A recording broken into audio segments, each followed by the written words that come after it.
Tripura Anganwadi worker assistant unity निलवा जिजाक मबाई कॉकटेल शाला महाकरण अभियान दिए स्टूडेंट हेल्थ होम काशा कॉक्सा पनक खाइजाखा मानजाखा एडवोकेट पुरुषोत्तम राय बर्मन अश्लोक सनानी थांगे एडवोकेट पुरुषोत्तम राय बर्मन शाखा आंगनवाड़ी वर्कर नि माथे शक्तिने दिए खाइजाखा कॉक्सा भांडा है আজকে তো অঙ্গনওয়াড়ি কর্মী ও সহায়িকা ঐক্য সমিতি আমাদের রাজ্য ভিত্তিক আমাদের কমিটির সভা হলো।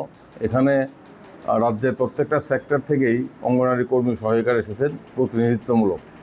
তো আজকে আগামী দিনের কর্মসূচি নিয়ে বিস্তৃত আলোচনা হলো, মত বিনিময় হলো।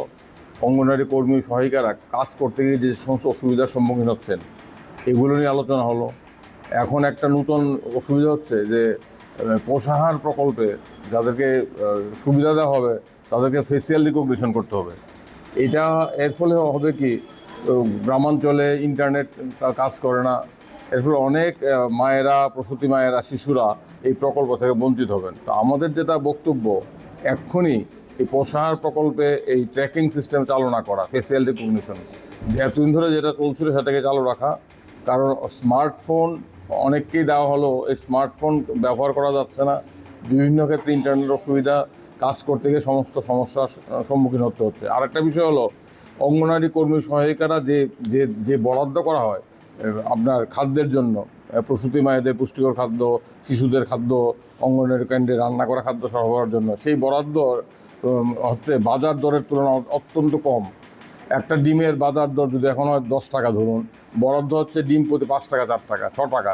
এইটা দিয়ে অঙ্গনওয়াড়ি 6 টাকা 25 পয়সা, তো 6 টাকা 25 পয়সা দিয়ে কোন বাজারে ডিম পাওয়া যাবে?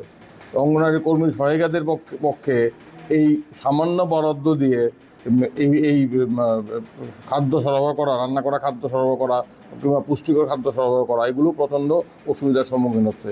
আমাদের তরফ থেকে আমরা কিছুদিন পূর্বে এক প্রতিনিধি দল অঙ্গনওয়াড়ি কর্মী সহায়িকাদের বিষয় বিভিন্ন সমস্যাগুলো নিয়ে খাদ্য অধিকর্তা, সমাজ কল্যাণ সমাজ শিক্ষা অধিকর্তার দপ্তরে আমরা গিয়েছিলাম, কিন্তু অধিকর্তার সময় অভাবের কারণে ডেপুটেশন গ্রহণ করেননি। কিন্তু আমরা আমাদের লিখিত যে স্মারকলিপি এটা অধিকর্তার দরবারে বরাবরে জমা দিয়ে এসেছি।